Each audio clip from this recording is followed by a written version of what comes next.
नमस्कार। पिछला क्लिप जो मैंने बनाया आपके सबका आभार व्यक्त करने के लिए, उसमें से कुछ चाहने वाले के फ़ोन आए हैं मुझे और उन्होंने बताया है कि यार ये जो सेरेनिटी फाउंडेशन बनाने के पीछे क्या मकसद था, या तो ये विचार कैसे आया। विनोद भाई थोड़ा उसके ऊपर चर्चा करें या हमें बताए, ये हमारी जिज्ञासा है। ये अच्छी बात है। और 84 लाख योनि बताई गई है, उसमें मानव योनि, मनुष्य योनि बताई गई। मैं भी उसका हिस्सा हूं यार। मैं इस प्रक्रिया को इस नजरिए से देखता हूं कि यार मानव पूरा मेरा समाज है और मैं क्या करता हूं उसकी रिपोर्ट देना मेरा कर्तव्य है। उसकी जानकारी मुझे देना, इसको कर्तव्य समझता हूं। मैं बोरीवली में गोराई में रहता था, तो मेरे पीछे एक फैमिली में बेटा माँ को पकड़ता था और बहू उसको मारती थी। बेटा शराब भी पीता था। एक दिन मुझसे रहा नहीं गया यार। मेरे आसपास वाले लोगों ने मुझे समझाया कि भाई इसमें बीच में पड़ने जैसा है ही नहीं। फिर भी मैंने एक दिन मेहनत तो नहीं बोलूँगा, कोशिश बोलूँगा या हिम्मत की। वो थोड़ा भाई टाइप आदमी था।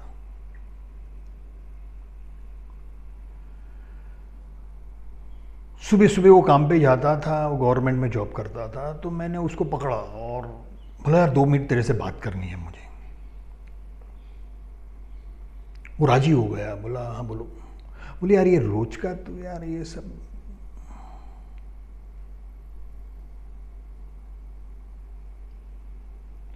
बोलो मेरी समझ में नहीं आ रहा है यार कि एक तरफ पत्नी एक तरफ माँ। मैं माँ को समझा समझा के थक गया, औरत को समझा समझा के थक गया। मेरी माँ कुछ भी बोल देती है यार, बोले मेरी पत्नी को। उसने वेश्या बोला और अब ये बोल रही है कि मैं मर जाती हूं, मैं पटड़ी में जाके सुसाइड करती हूं, या तो तुम मां को रखो या मुझे रखो।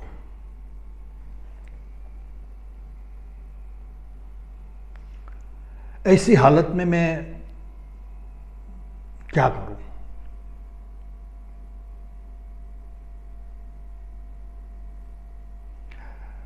इसके साथ साथ उस समय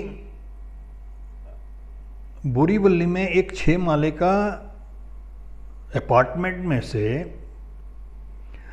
एक वृद्धा मां ने सुसाइड किया, घर के कलेश के कारण।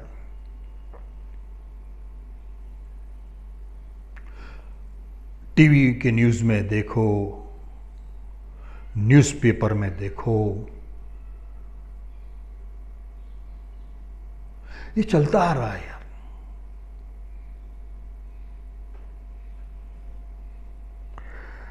जब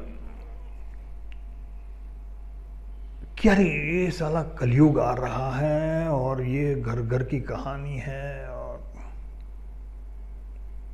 जब मैंने बुद्धिजीवियों से बात की तो उन्होंने बोला यार वृद्धाश्रम ही हमारी संस्कृति नहीं है।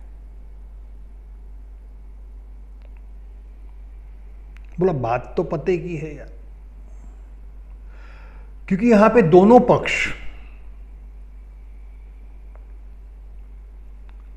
संतान वृद्धों को कहेगी कि अगर तुम हमारे कहने में नहीं रहे तो हम वृद्धाश्रम में डाल देंगे, ये हो सकता है, हो रहा है। और वृद्ध कहेंगे तुम लोग अगर मेरी मर्जी के खिलाफ करोगे तो हम वृद्धाश्रम में चले जाएंगे।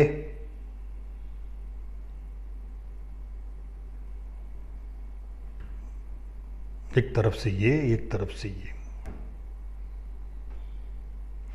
अब ये कुछ बुद्धिजीवियों ने जनरेशन गैप बताया।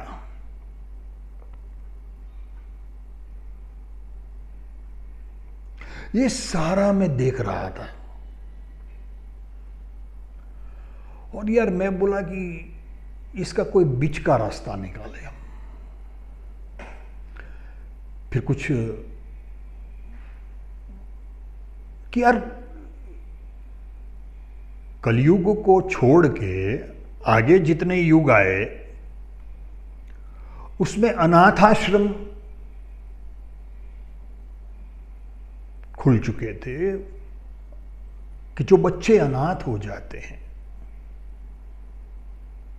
किसी वजह से, उनके माता पिता इस दुनिया में नहीं रहते हैं या जो भी वजह हो, तो उसको अनाथाश्रम में भेज देते हैं। वो अनाथाश्रम उसका पाल पोष कर उनका जीवन सराहने की कोशिश करते हैं। तो मैंने इस सब्जेक्ट को इस तरीके से लिया कि भाई वृद्ध भी अनाथ हो सकता है, कोई भी अनाथ हो सकता है, तो क्यों ना हम वृद्धों के लिए अनाथाश्रम खोलें, जिसको एक आश्रय नाम दिया जाए, सहारा। आश्रय के नाम पे बहुत सी संस्थाएं हैं, बहुत से प्रोजेक्ट चल रहे हैं।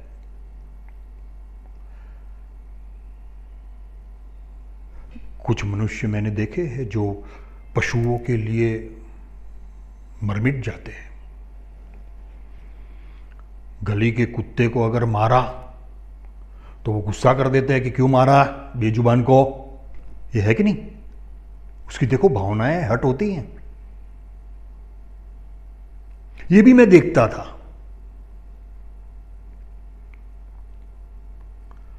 और ये मुद्दा, ये विचार का आना जाना रहता था। और छोटी सी शुरुआत की मैंने, बोला 10 साल के बाद। जैसे जैसे ये काम आगे बढ़ता गया तो एक समस्या और आई मेरे सामने कि जो धनिष्ठ हमारे समाज में है, कुछ धनिष्ठों को परमात्मा ने संतान नहीं दी। तो वो लोग मुझे ये कहने लगे कि भाई तुम अच्छा काम कर रहे हो, लेकिन हमें परमात्मा ने संतान नहीं दिया है, उसमें हमारा क्या कसूर? तुम हमारी सेवा क्यों नहीं करो?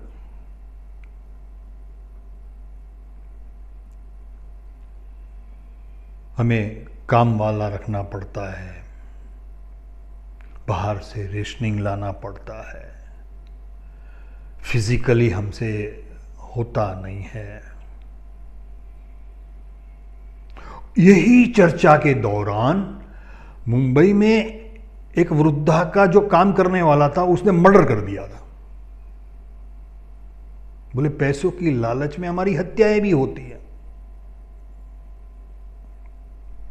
बोला साला बात तो पते की है यार। और उस स्वजन ने मुझे ये कहा कि भाई देख, अगर एक वृद्ध का रखने का खर्चा 5,000 आता है तो हम 10,000 देने को तैयार है, ताकि वो दूसरे 5,000 है वो एक हमारा सेवा का सेवा भी हो जाए, और तू जो जिसको फ्री में रख रहा है, जिसकी सेवा कर रहा है, उसमें काम पे लग जाए। बोला गुड यार, सोचते हैं। तो पूरे मेरे को ये बिल्डिंग का डिजाइन चेंज करना पड़ा। क्योंकि वो जो श्रीमंतिया, गर्भ श्रीमंतिया, जो भी उसकी एक रहने की लाइफस्टाइल है यार, तो थोड़ी सी सगवड़ उनको देनी चाहिए। तो मैंने ये रूम कॉन्सेप्ट किया। मेरा प्लान है 100 वृद्धों को सेवा देना। ग्राउंड प्लस 2 यानी कि 6 रूम, उसमें से 3 रूम जो है, एक में ऑफिस बनाया और 2 रूम हमने रिजर्व रखे कि भाई कोई आमंत्रित मेहमान हो तो उसको यहाँ पे ठहरने का इंतजाम हो जाए। तो हमारे पास 15 रूम, 15 रूमों में एक रूम में 2 व्यक्ति को रखना और 30 आदमी हो गए। तो ये 30 वृद्धों को अगर मैं पैसे लेके रखता हूं तो उसके सामने मेरे 30 वृद्ध फाइनेंशियली एडजस्ट हो जाते हैं। मुझे बर्डन रहा ओनली 40 वृद्धों का। तो इस कॉन्सेप्ट को मैंने स्वीकार किया और इस बिल्डिंग की उस हिसाब से प्लान चेंज की। फिर एक और समस्या आ गई दोस्त, कि जिनको सिर्फ बेटियां हैं,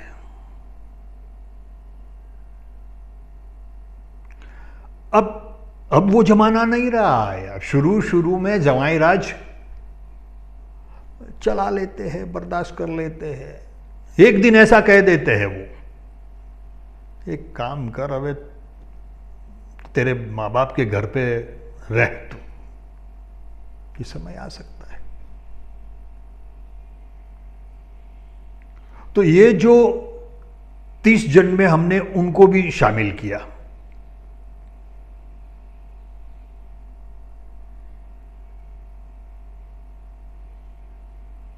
फिर बचा कौन?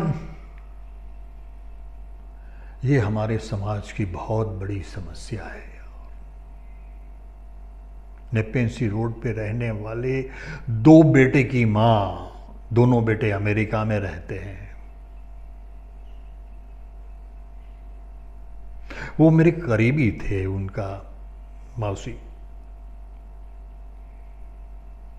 बड़ा दुख होता है ये कहानी कहते वक्त। जब उनके लाइफ पार्टनर नहीं रहे, इनको अमेरिका ले गए, उनको जमा नहीं, किसी भी बहाने वो वापस आ गई, फिर गई नहीं, बीमार हो गई। यहाँ से फ़ोन किया और वहाँ से आंसर आया कि कोई एक अच्छा सा वृद्धाश्रम ढूंढ लो, हम पैसे भेज देंगे।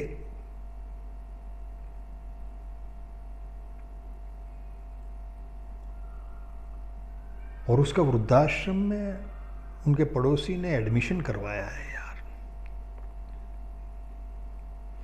अब सोचो, उस नारी, उस मां के दिल में, उसके हृदय में क्या गुजरा होगा, क्या पेन हुआ होगा यार। ये मैं महसूस कर सकता हूं यार, मैं महसूस कर सकता हूं इसको। ये बात यहां तक रुकी नहीं दोस्त। कुछ समय के बाद उनकी पोजीशन, उनका सीरियस हो गया मामला।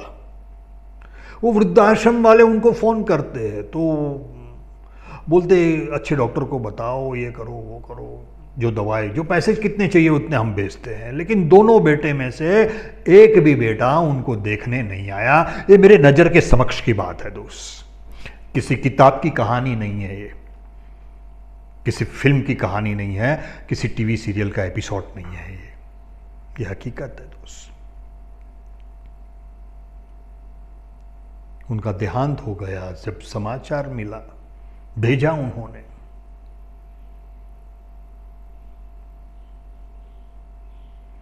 अग्निदाह तक नहीं दे पाए वो लोग, बोले करवा लो संस्कार। साल 2 साल के बाद यहाँ की प्रॉपर्टी का रोकड़ा करने के लिए। तो ऐसी अनगिनत बातें मेरे नज़र के समक्ष हैं, ऐसे अनगिनत मुद्दे हैं मेरे समक्ष, और मैंने एक छोटा सा प्रयास शुरुआत की है। मैं चाहूंगा कि इस कहानी को आगे के वीडियो में मैं ले जाऊं। काफी कुछ बातें करनी है मुझे, सचमुच में। आप लोगों को रिपोर्ट देनी है मुझे यार। ये सिर्फ वृद्धों की सेवा के लिए सीमित नहीं है। जो 20 साल से इस कार्य में सेल्फ सर्चिंग किया, तो उसमें एक एजुकेशन विषय भी आया है, वैद्यकीय मेडिकल साइंस का भी एक विषय मेरे पास है। ऐसे काफी विषय हैं जिसके ऊपर मैं काम करना चाहता हूं, मेरा विचार रखना चाहता हूं। और एक बात मैं आप सबसे हाथ जोड़ के ये कहना चाहता हूं कि ये मेरे अकेले का काम नहीं है दोस्त। ये जो प्लेटफॉर्म है, इसका मैं मालिक नहीं हूं यार।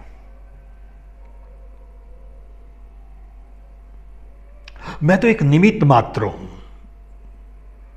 मेरी विचारधारा वाले बहुत से मैंने देखे, मेरे साथ जुड़े। जब ये मेरे विचारों 1 to 1 हुआ था, तो उन्होंने कहा कि यार मुझे भी साथ ले लेना यार। ऐसे लोग मेरे साथ हैं।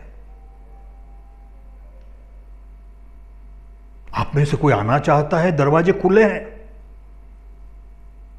इस प्लेटफॉर्म का और आपके विचारों का संगम हो सकता है। यहां पे आपकी बात को तवज्जो दी जा सकती है, आपकी बात को, आपकी भावनाओं को सुना जा सकता है। उसके ऊपर हम काम भी कर सकते हैं।